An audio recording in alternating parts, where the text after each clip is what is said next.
Hey there, welcome to this episode of the Affluent Entrepreneur Show. Oh, this one's good. This one's good because you know what? This is the episode about the lessons and the steps that I gave my son as a brand new dad. As many of you know, that August 2nd of 2021, I became a first-time granddad of a beautiful granddaughter, Emily Ray. Emily Ray Abraham was born. And someone asked me the question, because she's an expectant mother and expecting a child. And she said, what would you tell a brand new parent about finances and taking care of their children and all of that? Well, that's what this episode's about, and it hits home for me because I'm a brand new granddad, and my son is a brand new dad. His wife is a brand new mom to my little beautiful princess granddaughter, Emily. And so whether you're a brand new parent, to-be parent, or a grandparent, this episode, it's going to rock your world. And you know what? I'm going to talk about the Emily factor in this case.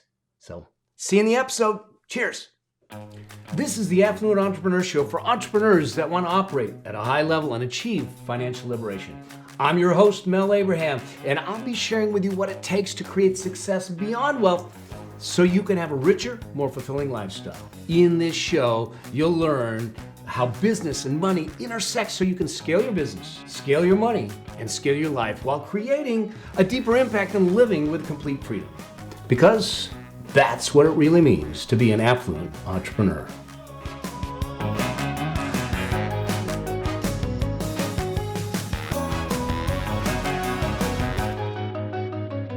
Hey there, if you're here, I already know that you're one of the people that really want to get this money thing situated. You want to understand what it is to try and change your financial destiny and build financial independence in your life.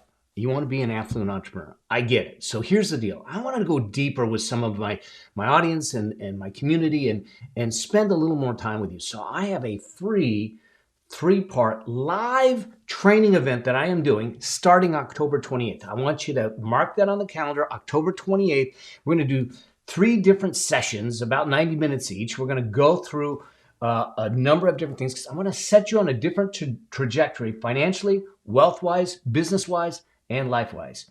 And so to save your spot or to be on the VIP list, to make sure you're there, go to affluencelive.com, and make sure you grab the spot. We're going to have spots, limited spots, but I want to help you. The first session really going to focus on this idea of what is the affluence journey? What does it take? What are the 4 stages of the affluence journey? And what are the barriers, the things that are getting in the way of building the wealth at the level that we want, to have the freedom that we want so we can break those barriers down.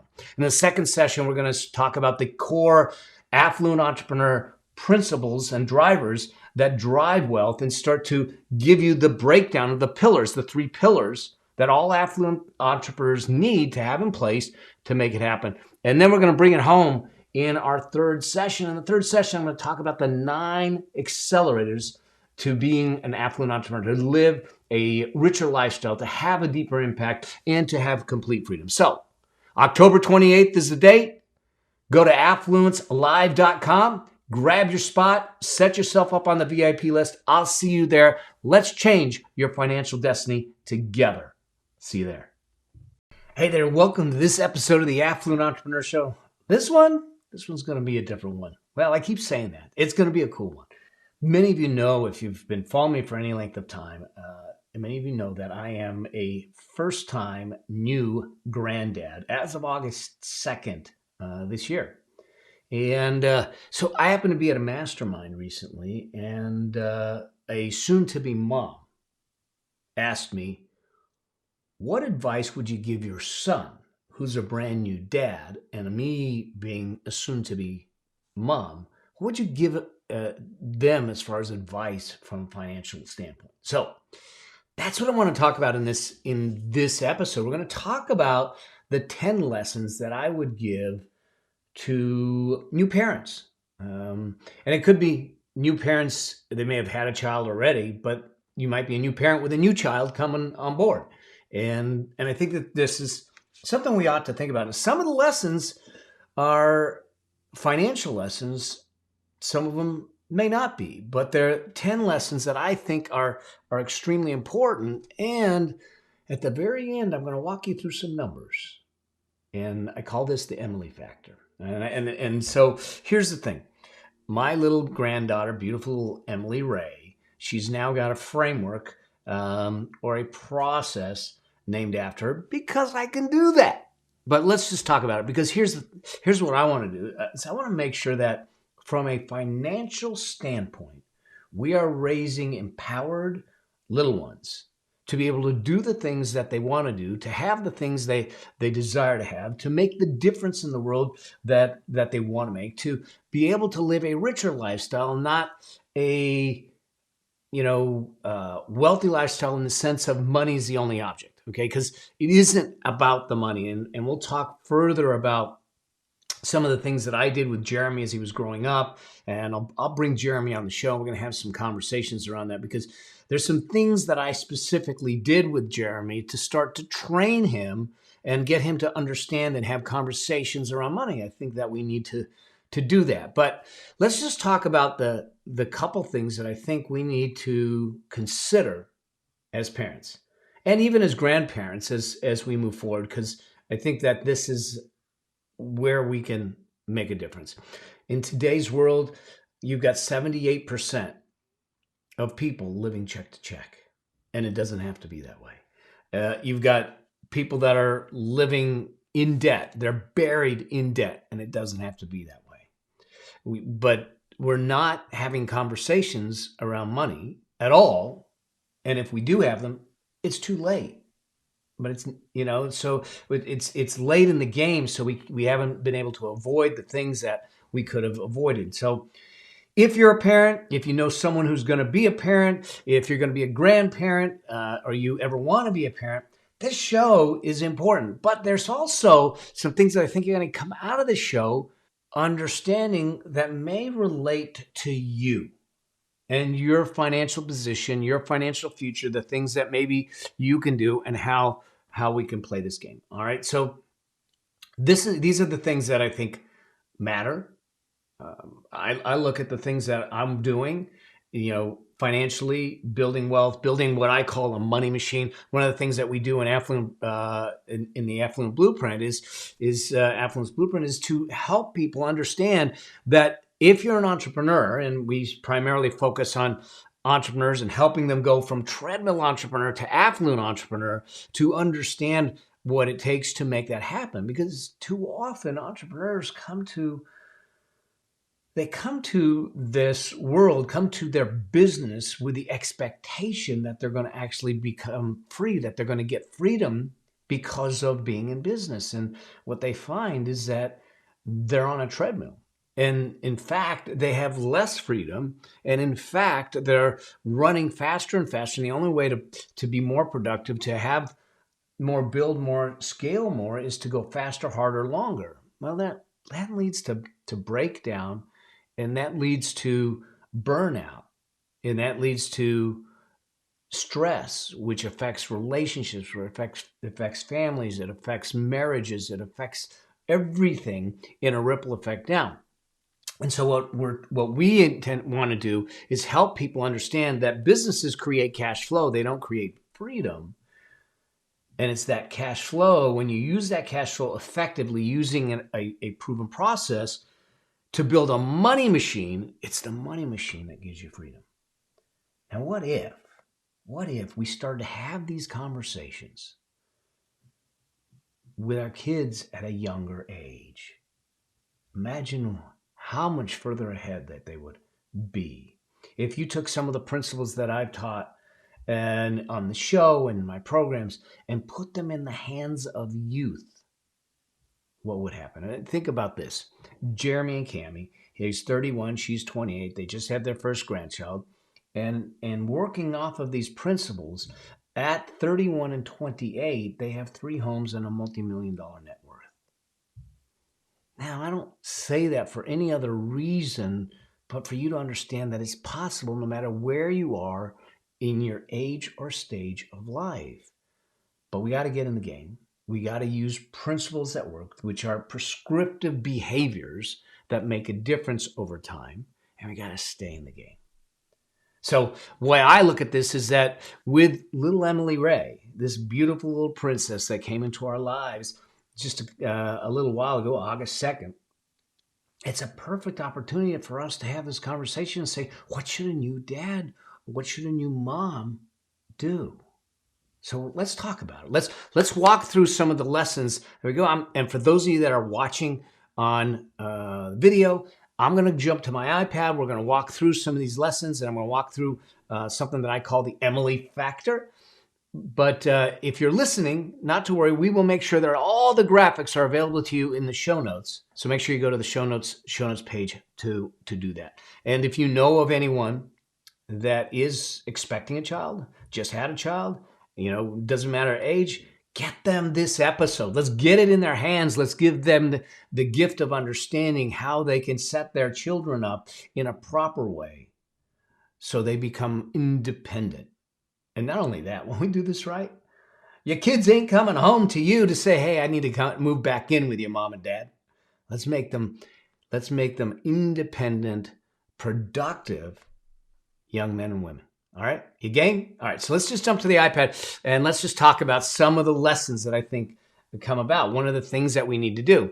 So the first thing and this is our little Emily Ray and my son and Cammie and my beautiful bride in the background. So the first thing that they need to do when you have a child, believe it or not, seems mundane, but is to get a social security number. Apply for a social security number. A lot of times they do this, help you do this at the hospital when the baby's born, but if not, you want to apply. Here's the reason for that, is because it's tagged to getting certain tax benefits, dependency claims, child tax credit, which we're going to talk about in one of these things. So one of the first things to do when the baby's born right away is to try and get the Social Security number in place, because it sets some things up for what you're going to do later with them and helps you out versus having to chase it down later on. So step number one is to get their Social Security number. Step number two, and this is an important one, is to commit to the most important investment you could ever make in your child or grandchild's life, okay? The most important investment that you could ever make is you. It isn't the money. It isn't the toys. It's you. It's the time. Committing to making sure that you structure your life to take care of this little angel, to be in that little angel's life so you can influence them, you can allow them to see your values, you can be a role model to them. This is huge. This is huge. And I get it that we have to work, and I get it that in some cases we have to put a child in daycare and that type of thing. But I'm going to invite you to look at it and say, how can I make sure that I'm intentional with every hour that I spend with my child or my grandchild? See, I made that mistake early on, and I saw Jeremy somewhat withdrawn. He was going to daycare and so, but at one point I walked into this daycare facility and it was so loud in the afternoon. I was getting ready to leave town and it was so loud in the afternoon. I looked, he was trying to do some homework and everything. And I said, man, is it always this way? He says, most of the time. See, I usually pick him up later, but I was going to say goodbye, so I saw it in the middle of the chaos, if you will. And I said, and if you need help with the homework, are they available? He says, sometimes. And it hit me. I said, man, this is not good. Now, it could have been the daycare facility and everything, but nonetheless, I looked at him, I said, I'm taking this trip. I'm back in 2 days, and you'll never come back here again. And that's what I did. From that point forward, I put an office in the home. I started working from home. Anytime I left, he was with family. It wasn't in a daycare facility where it was chaos around him. Now, I get it. I'm not saying for those of you that can't do it, I get it. But when you're intentional with your time, with your child, it's the greatest investment you could ever make. The returns on it, although may not be economic, they're exponentially emotionally just fulfilling and full of richness. And so I think this is one of the things that we need to realize going in, is that the greatest investment that we can make for our children, in our children, is ourselves. Okay? That leads me to number 3. Number 3 is, remember that it's their dreams, not yours. And this is, gosh, I saw this so many times with the kids at the karate school and all that. I had a martial arts studio for over 11 years. And so I saw parents, I saw kids coming in. But it's our job as parents, as grandparents, to support their dreams. And we had our chance. Now, this may sound horrible and tough to swallow, but if we screwed up our chance at our dreams, and I don't think we ever screwed up, I don't think it's ever too late to go after our dreams. It doesn't matter whether you're 20, 30, 40, 50, 60, 70, go after your dreams. I'm starting new things and I just turned 60. So, but the key here is that this isn't about you making sure or trying to live your dreams through their life. You don't get a second bite at the apple because you didn't live your dreams your way. You don't get a chance to turn around and do that. So support their dreams. I remember Jeremy was having problems with, well, he wasn't really. He was getting a B in algebra. And I had a tutor come in. And the tutor does this interview with me, and he does this interview with Jeremy, and he asks Jeremy, he says, you're getting a B and you still want to get tutored? He says, I want to get an A. He says, what do you want to do? And at that time, Jeremy wanted to go to film school. He wanted to go to University of Southern California. He wanted to go to film school. And the tutor, after Jeremy tells him that, looks at me and says, what do you think of that, Dad? And I looked at him and I go, well, it's his dream. And all I can do is support the dream. Give him the avenues, give him the possibility, give him the opportunity to make that happen. As long as it's moral, as long as it's legal, as long as it's ethical, as long as it's not hurting anyone. Just because I wouldn't have chose that dream, it's not my place to squash the dream. So I know some of this may be parenting advice, but the question was, what would I tell Jeremy as a brand new dad? And these are the things that not only would I tell him, I've told him. Okay. That leads me to number 4. Lesson number 4 is this: assets, not skill sets. This one's crazy. And this is what started Jeremy down the path of having conversations around money and some of the things that we're doing. So I had a family come to me years ago. And the 2 boys, mom had just passed away.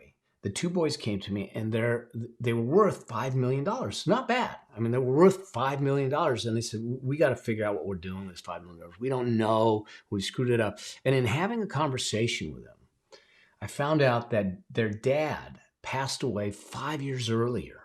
Okay. So they just lost their mom. 5 years earlier, they lost their dad.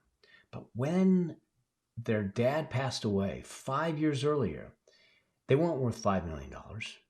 They were worth $175 million. I'm going, wait a second. You were worth $175 million. You're coming to me today, 5 years later, at $5 million. What happened? And Jeremy asked me the question because he heard my conversation. He says, how does that happen, Dad? And I said, here's the problem. We spend a lot of time trying to achieve, trying to accomplish, trying to acquire, trying to accumulate. Then we spend a lot of time figuring out, how do we transfer it? How do we make a difference to it? How do we get it to our heirs, our significant others, our children, our grandchildren? How do we transfer it? And we're worried about transferring assets instead of skill sets. And in this case, what happened was Dad did a phenomenal job of building wealth. He did a phenomenal job of protecting it. He did a phenomenal job of transferring it. So he transferred the assets well, but he didn't spend the time to transfer the skill sets. See, it's more important for us with our children to give them the skill sets versus the assets. And Jeremy and I have had conversations. This is what put Jeremy on the trajectory that he was on. At 11 years old, this happened. So this was 20 years ago that this happened. At 11 years old, I put him on a commission. And we started having conversations around money. We started doing things where he understood what to do, how to do it, because the idea was, let's develop the skill sets. And in time, he can develop his own assets. And yeah, will things transfer to him? Sure.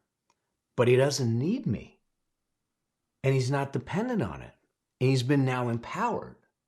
And that's the thing that I think we need to think about. So when it comes to parenting, the question we got to ask ourselves is, what skill sets, financially especially, do we want to transfer? And like I said, I'll do more episodes on how do we do that? How do we develop that in the children? And what can we do with our children and everything? But what skill sets are we going to transfer?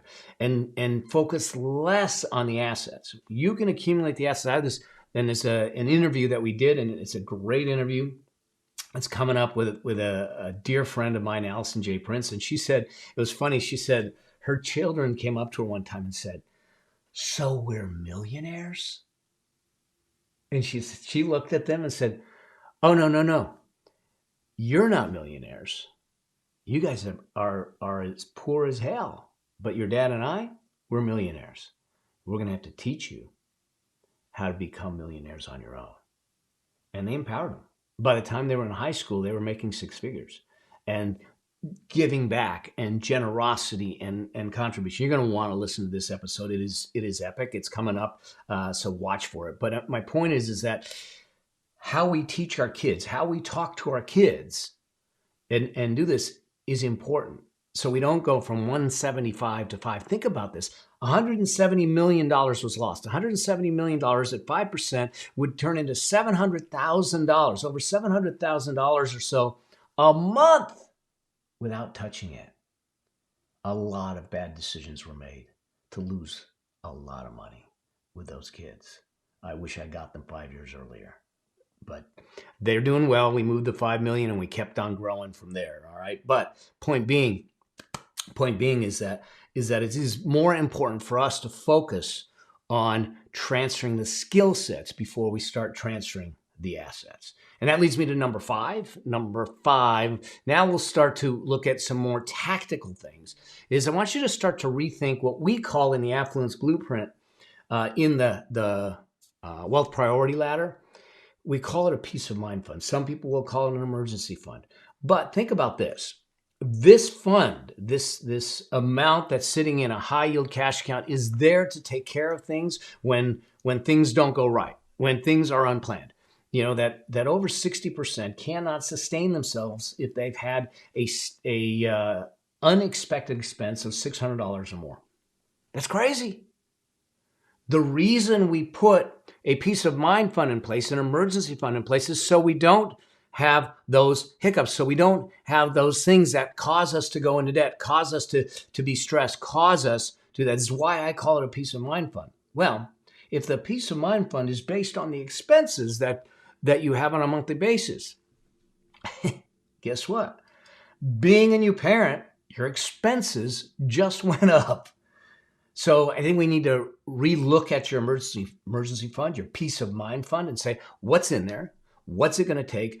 Do I need to make an adjustment to it for purposes of taking care of this new baby, this new child, whether it's, medical expenses, supplies, clothing. I mean, they go through clothing like crazy, diapers, whatever it is, daycare and childcare, all those things that you didn't have before need to be put into the equation to make sure, do we have the ability to, move through, to traverse, if you will, an emergency or something that comes up with that. So that's step number 5 that I would think about. And then I would go to step number 6. Now, step number 6, this is, I would think about life insurance. If you don't have life insurance, and let's play this out for a moment. And I'm not, listen, the insurance industry doesn't need me selling anything, and I don't sell insurance. But when we talk about life insurance, we're talking about how do we replace your income if, God forbid, something happened to you, to your spouse, because now you've got a family, and the family needs to be taken care of. And God forbid something happens to you, or one of you, or the income earning spouse, God forbid something happens to you, how are they going to survive? If they've got a mortgage, if they've got rent, if they've got medical expenses, how are they going to survive? So one of the rules of thumb that you can use is to get insurance that pays out about 10 times your annual salary, your annual wage. Now, let's be clear. What I'm talking about here, I want you to hear me on this. I am talking about just insurance, term insurance, buying insurance. There is no investment product in it. There is no whole life. There's not universal. There's none of that stuff. They're not wrapping it up, dressing it up and saying it's an investment and you can borrow money and all that stuff. That most of the time, they're robbing you blind. It's inappropriate. It shouldn't be used. And I know that if there's an insurance agent out there that's listening, I'm going to get the hate mail, but what I want you to do is buy regular term, cheap insurance for the death benefit to replace your income, and that's it. We'll deal with investments and all of that stuff at another date and another time to make that happen. But I want to make sure that you have some life insurance in place to make that happen, which then leads me to number 7. Number 7 is another insurance. And I actually think that this insurance is even more important, and that is disability insurance. So let me tell you something that happened with me. I've had what we call long-term disability, salary continuation disability insurance for decades. And back in 1996, 97, I had herniated 3 discs in my back. Couldn't walk. I couldn't stand up straight. And I was at the martial arts studio throwing some kids around, and I had not warmed up. I just had showed up, and they wanted to spar, and so I jumped on the mat, and there it was. And I herniated 3 discs in my back. I let it go so badly that I had tingling in my toes and pain, and I couldn't stand up. And the orthopedic surgeons wanted to do surgery, and I said, and when I understood what the surgery was, I said, we're not doing surgery. We're going to repair this without surgery. And we went at it with acupuncture and therapy and a whole lot of things. But bottom line is, I was unable to really work for almost 8 months. Well, when you are the primary breadwinner, and when your income is tied to your services, when your income is tied to you showing up, when your income is tied to the time that you dedicate to it, and you can't dedicate that time, how are you going to make a living? How are you going to pay the bills? So I used my long-term disability policy in that case. And I negotiated with them because they would pay me out on a monthly basis if I wanted it. And in my case at that time, it was about a $10,000 a month policy that they were paying out. But I said to them, look, the doctors say it's going to be at 8 months minimum to get me back on my feet. I don't want to do this paperwork every single month. I don't want to go through this every single month. Can we negotiate a lump sum settlement to work through this? And so we negotiated well into the 6 figures, a lump sum settlement. They wrote me a big check. I put in the bank account. It paid all my bills, and I could focus on my healing. The likelihood of someone getting disabled is far greater than the likelihood of someone dying, especially at a younger age. And as a new parent, like I look at my son and I see some of the crazy stuff he does and ultimate frisbee and all these kinds of things. And he's a young guy and said he needs disability insurance. His wife needs disability insurance to protect their income streams, to protect their ability to pay the bills. So I would look at disability insurance. That would be step number 7. Step number 8, college funding. Maybe. Maybe. Why do I say maybe? Here's why I say maybe. I want you to focus on you first. If you have your retirement plan in place and you're funding it regularly and money's going into it and you know that it's building and you have a lifestyle financial plan in place like we talk about in the Affluence Blueprint and all of that, where we teach them exactly how to do that, then great. We can start thinking about funding college for our child or grandchild. But I wouldn't do that if we don't have the other stuff in place. In fact, I would follow the wealth priority ladder that we use in the Affluence Blueprint and follow that course. But here's why this is important. We know retirement is going to come home to roost at some point in time. That means that somehow, some way, you're going to have to take care of yourself until your last days. We don't know whether college is going to happen for our child or grandchild. They may choose to go to college or not choose to go to college. So if we put money into a 529 plan, it can only be used for education. Otherwise, you get hit with penalties and those kinds of things. So they're good to have, but we want to make sure that the retirement and your financial future is secure first before we do any of that. So I want to make sure that you're set up and you have a plan and a path and it's automated and you're doing the things that we want you to do to make that happen before we start thinking about, funding the college for a child that we don't know if they're going to college. And here's the other side of it. As the child starts to get closer to college, and if we teach them some of the financial principles that I talk about and they understand that, they may not need your funding. There's other ways to get college paid for, and I'm not talking about student loans. I'm not a lover of student loans. I will tell my clients, I'm willing for you to get a student loan maxed out no more than the first year salary when you for the profession you're going to be in when leaving college. But I don't want you choking in debt. I've seen people come out of debt with debts of $300,000 in student loans. You're behind the 8 ball. You can't get ahead of that. That's horrible. And worse yet is that you go into debt, you go into $100,000 of student loan debt to get an art degree that maybe you're going to get paid $25,000 a year as a salary when you get out. Getting that loan paid off is a problem. So I'm not a believer in student loans, and we've got a student loan problem in this country, not because of the borrowers. It's because of the lenders. It's because they're not educating, because they're not having the conversations with these young kids coming out. Don't get me on my soapbox. But the bottom line is this.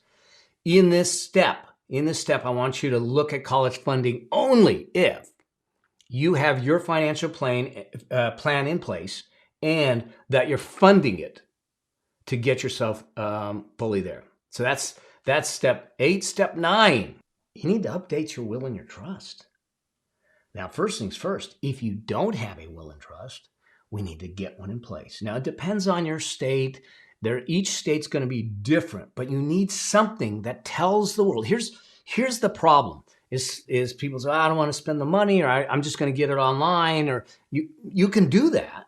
But if you're not educated in some of these things, you may be making financial decisions and, let's just say, life decisions on behalf of the beneficiaries, on behalf of the people that survive you, that you may not understand the repercussions of.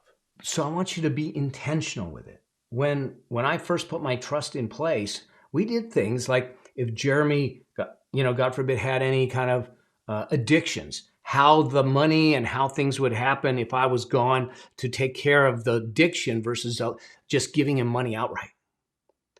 Things like, at this point, and these are hard conversations because, look, you're talking about end-of-life planning. You're talking about some really difficult conversations, and I get it.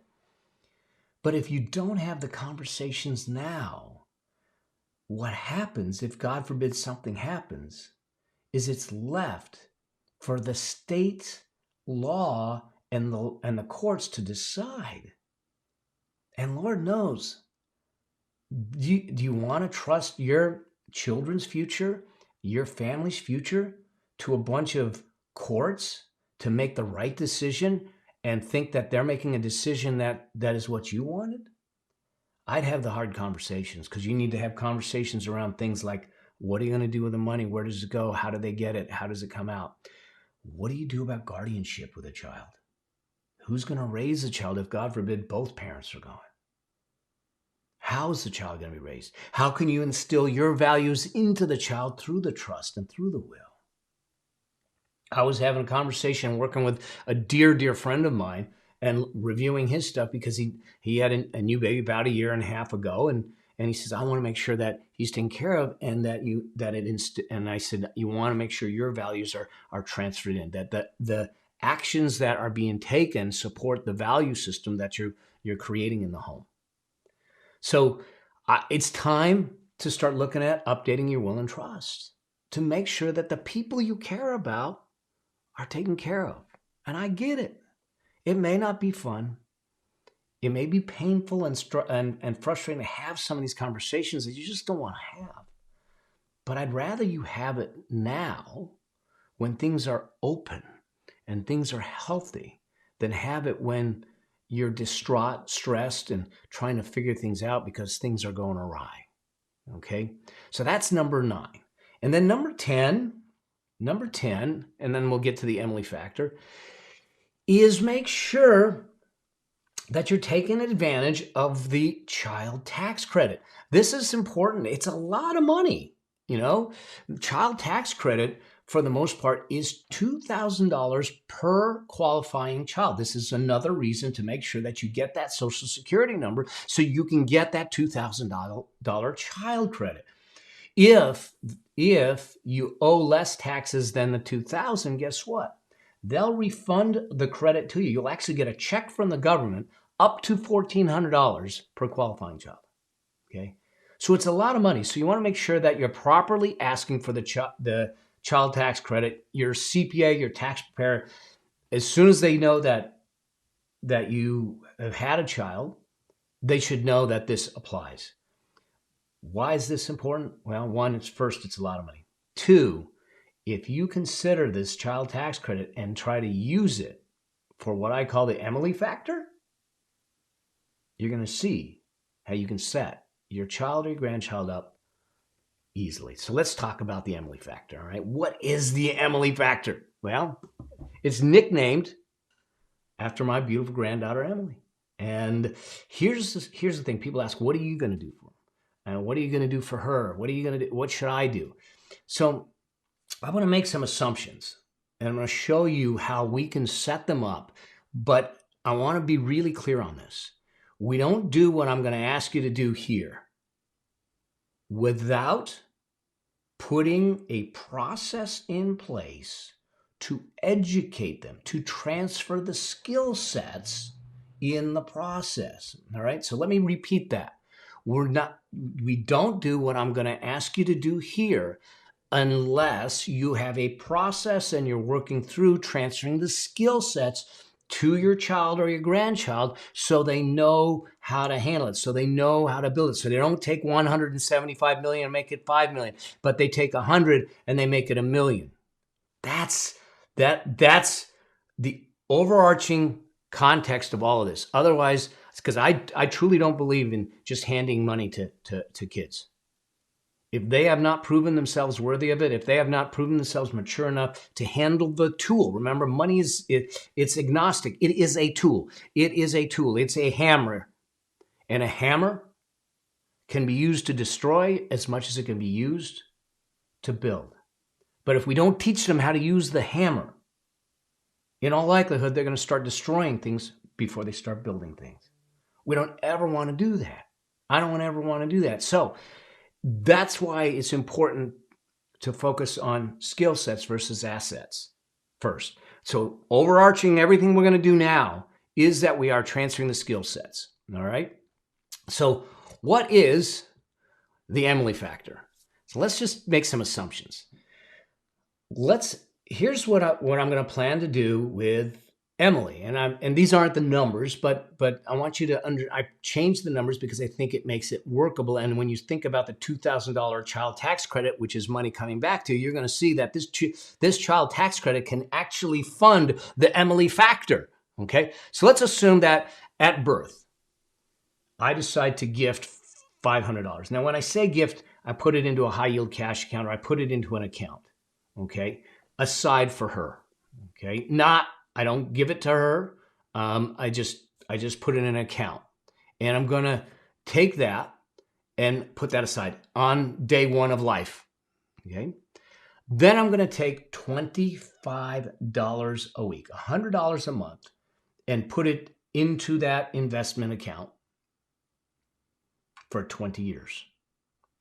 So I'm gonna literally fund $500 and then $25 a week. Now, people go, $25 a week? It's not a lot. It's not. $25 a week? If you don't worry about the weekends, it's less than $5 a day. I'm just going to put it in the account. Okay?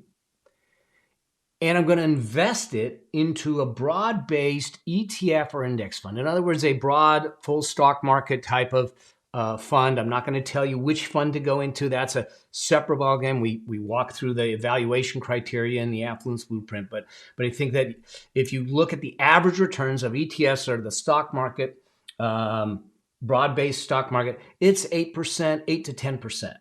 So I'm going to put it in a broad-based index fund. It's long-term money. I don't care about the short-term fluctuations, and build it from there. Then from there, like I said, the average return is 8%. Then from there, I'm going to do that, like I said, till age 20. And after age 20, I do nothing more. Nothing more. So I'm literally going to fund $100 a month for the first 20 years of, say, Emily's life.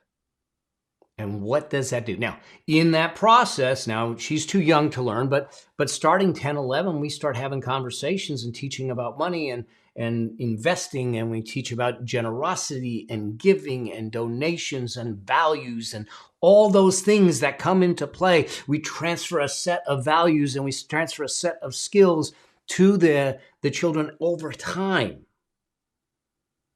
And watch what happens. So I want you to watch what happens.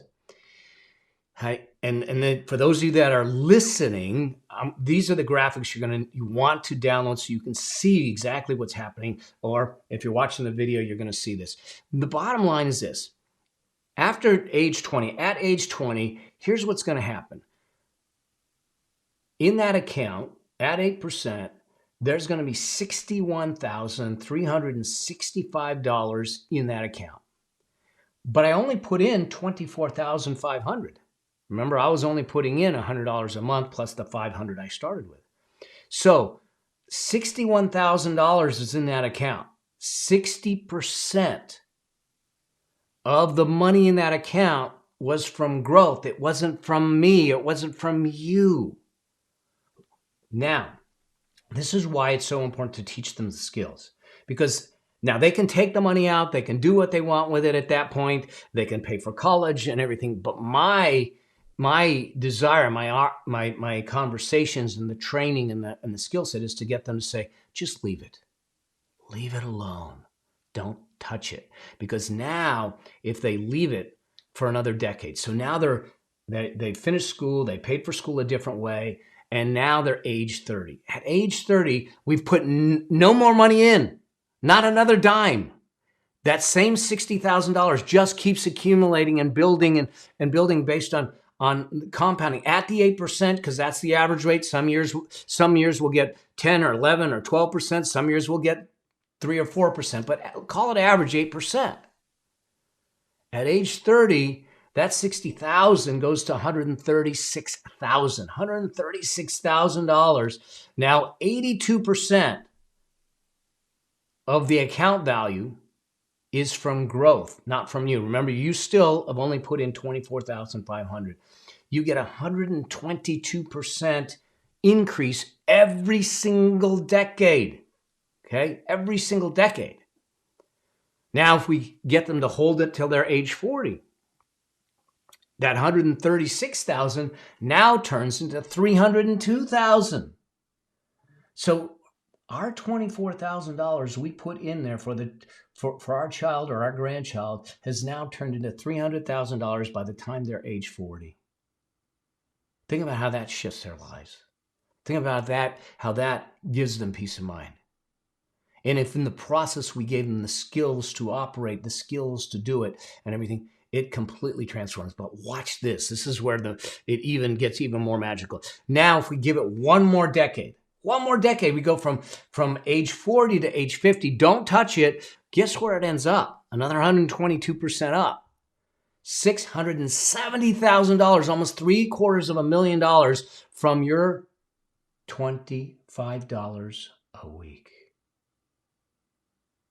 Now, if they're really aggressive and they're going to sit back and say, oh, I love the way this is going, and they want to do nothing more, they'll wait till age 60. They still have the same $24,000 we put in there, but instead of it being $670,000, guess what? We are full $1,489,000, $1.5 million based on putting away $25 a week. A coffee and a croissant a day. That's it. You want to change your children's lives? You want to give them the financial flexibility, the financial independence? Then let's focus on giving them the skill sets. Let's focus on giving them the knowledge. And then let's give them the gift of turning $100 into $1 million. You have the opportunity now, and this is such a wonderful time to sit back and say, how do I want to do this with my children? I mean, this is an amazing, amazing time. Now, I get it. Some of you may say, well, I got a kid who's 5 years old. That's fine. You see the ramping up of how things go. Start wherever you're at. It doesn't take a lot. $25 a week over time makes a huge difference, but only if we teach them the skills on the journey. Okay? That's the Emily factor. So whatever the numbers are that we're doing, that's what we're doing. I'm putting a lump sum in for her birth, and then every month, automatic transfer. One of the principles, one of the accelerators, the Affluence Blueprint, is to make it automated. Automatic transfer. So every month that money's going into that account, it's getting invested and reinvested, and it's growing. And before you know it, it's going to be hundreds of thousands of dollars and approaching 7 figures for little Emily, because we did little things up front. All right. I hope that this helps. And for those of you that this may hit home, because you either are a new parent or you're going to be a new parent, then let me know if you've got questions. This is, to me, parenthood is one of the greatest gifts of life. To be able to raise a child, to be able to be given, it's a great responsibility, but being Jeremy's father was a huge gift to me. I became a better man. I learned how to love better. I made a whole lot of mistakes, and I'm sure when we get him on the show, he'll be more than happy to tell you. So I'm sure I wasn't that easy to live with. I was a single full-time dad. I was screwing it up left and right. But I did my best. And I think we did okay. And he's doing well. And, for those of you that are parents, it's the greatest job in the world. It takes the greatest skill in the world. It can be the hardest job in the world, but it can be the most satisfying also. So I appreciate y'all being here. I hope that this helps you in your journey into parenthood, into childhood, whether you're a grandparent or a parent, and helping you make that happen. So I look forward to it. I'm going to have a few kids coming on the show. We're going to have some conversations with them. We'll dial again. For those of you that are parents or dealing with this, do me a favor. If you've got questions, shoot them my way. That's how this show came about. Someone asked, and let's get them answered. Let's get them answered so you can change your financial trajectory and your financial destiny. Remember, I believe that financial independence is a birthright. We just got to understand how to claim it. So one of the ways to claim it is, is that I have a money plan workshop. If you go to themoneyplanworkshop.com, it's a free 7-day crash course in getting your money stuff straight. So if you're trying to figure all this stuff out, just jump in the course. It's free. Go through it, learn some deeper principles, get some executable things to get done, and make that happen. All right? And I look forward to seeing you in another upcoming episode, talking with you on the road, answering your questions either in the Facebook group or in the DMs or on lives. Just let me know. But in the meantime, remember always to live a life that outlives you. Cheers. See you in the next episode. Bye. Thank you for being a part of the Affluent Entrepreneur Show with me, your host, Mel Abraham. If you want to achieve financial liberation to create an affluent lifestyle, join the Affluent Entrepreneur Facebook group at melabraham.com/group. And I'll see you there. Cheers. Bye.